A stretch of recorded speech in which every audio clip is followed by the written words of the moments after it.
Good evening from New York. I'm Chris Hayes. As you know, it is already 2026. We're in the midterm election year. 9 months away from Election Day. 9 months today. And Donald Trump and members of his administration are already making moves to try to illegitimately take control of the American election system. Now, Trump doesn't want Republicans to lose the House and the Senate. One big reason in particular, I think, that he keeps making very clear. You got to win the midterms.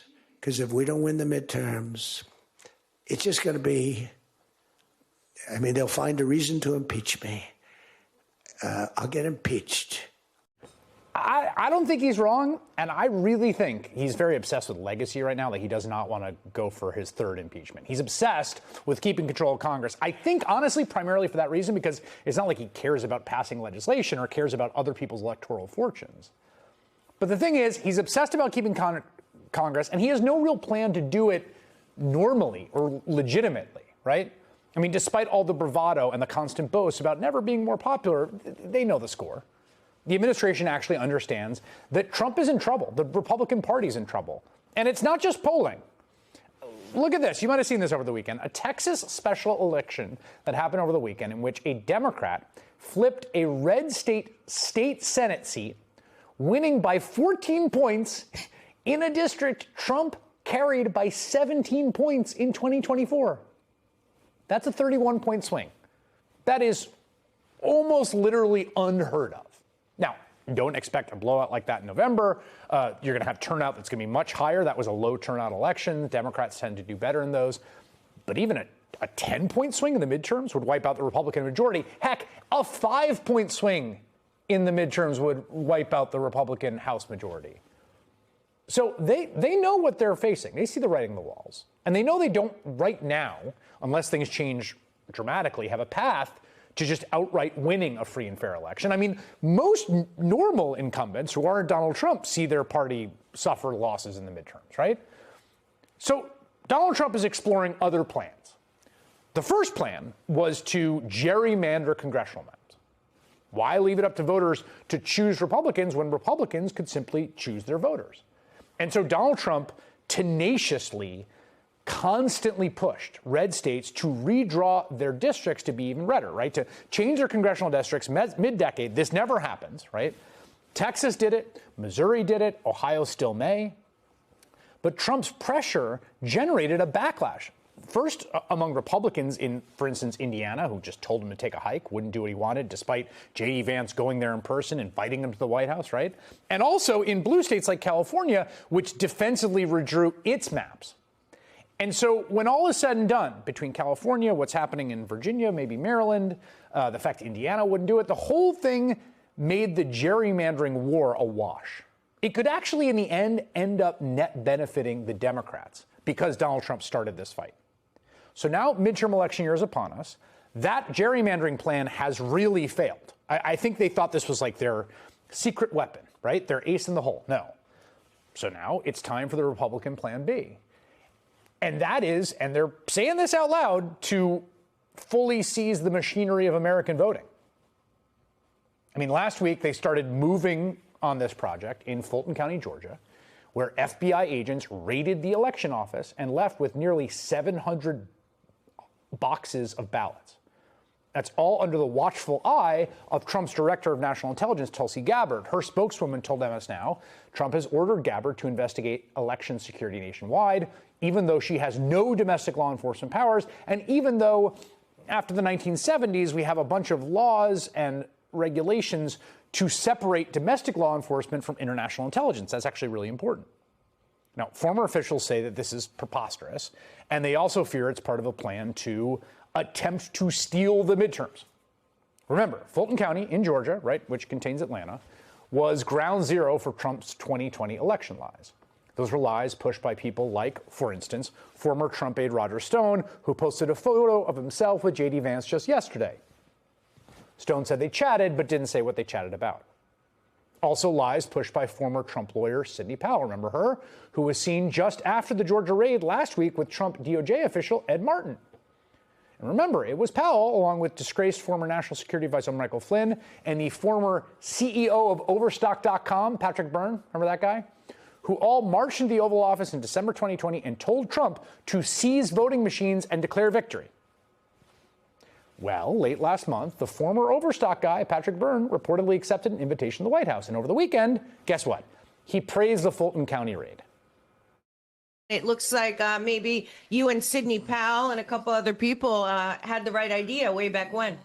Yes, it's oddly enough, it's exactly what we were asking him to do December 18th, 2020. And what I thought he was going to do the first week he was back in power, it took him a year and a week. And that's a measure not of Trump, but of the deep state. Right. Now, you might be asking yourself, I particularly asked myself this when I saw Roger Stone post that photo of J.D. Vance.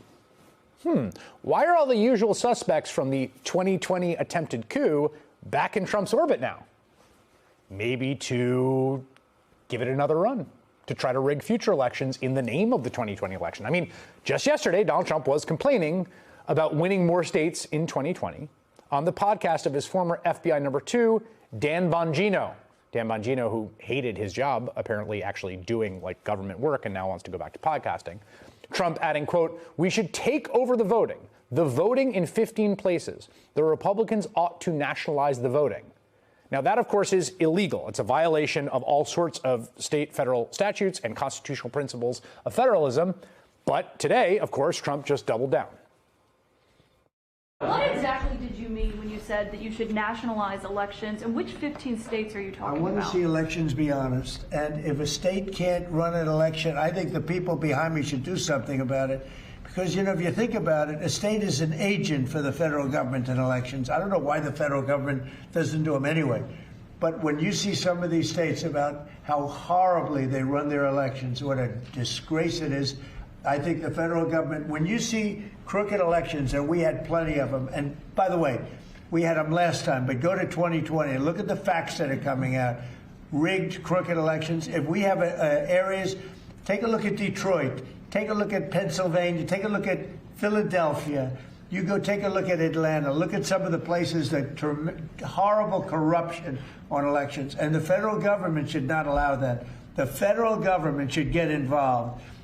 These are agents of the federal government to count the votes. If they can't count the votes legally and honestly, then somebody else should take over. Now, keep in mind, I mean, these are all lies, right? And this is a guy who has said he thinks he won California multiple times. I mean, it's like meeting someone and them telling you, like, they can fly like Superman. Or me just, like, telling you, like, oh, yeah, I'm 7 feet 4 inches. Like, what do you do with that? That's a person who is, I don't know, diagnosable in some way, something, right? This is the guy who told Georgia's election supervisor to find him 11,000 votes. He's worried about the states counting their votes. You can see why, right? Because they counted them accurately. So last week, Republicans unveiled a Make Elections Great Again bill to put new limits on voting by mail and voter registration drives, as well as mandate voter ID issued by the federal government, as well as new voter surveillance programs. Who's going to stop it? Well, definitely not the Speaker of the House, a guy who voted against certifying the 2020 election, who is an election denier, and got back to his election truther roots on Capitol Hill today. We know it's in our system. The states have been in charge of administering their elections. What you're hearing from the president is his frustration about the lack of some of the blue states, frankly, of enforcing these things and making sure that they are free and fair elections. We had 3 House Republican candidates who were ahead on Election Day in the last election cycle. And every time a new tranche of ballots came in, they just magically whittled away until their leads were lost. It looks on its face to be fraudulent. Can I prove that? No, because it happened so far upstream. Okay. I mean, the reason they lost was because the votes came in that had more Democrats voting for the person. But they don't like that, right? I mean, that's the key thing, right? Mike Johnson, Donald Trump, all of them together agree on this point. They don't want people to choose who gets to win elections. They want to say who wins elections so that they never have to lose an election. And the entire definition of a democracy is a system in which the ruling party can lose an election. That's it. That's the one-sentence democracy. They don't like it. And remember, in addition to all this, masked armed federal agents are disappearing people off the streets of multiple cities. They're terrorizing people into staying homes. They are shooting law-abiding observers, killing them in some cases, while the administration tells states like Minnesota and Pennsylvania they'll call off the dogs if those blue states hand over their most private, granular voting data. Pam Bondi gave away the game here, right? Those masked agents running amok in your city who killed 2 of your citizens, who account for 66% of the homicides in the city of Minneapolis, yeah, maybe we can tell them to leave if you give us the voting data. So again, connect the dots here. They're not exactly like, using excessive subterfuge. All of their eggs are now in this basket. The gerrymandering didn't work. They just got their butts kicked in a plus 14 Trump district. Donald Trump and his allies are not planning on getting more popular before November. They are now hell-bent on going farther than they could in 2020.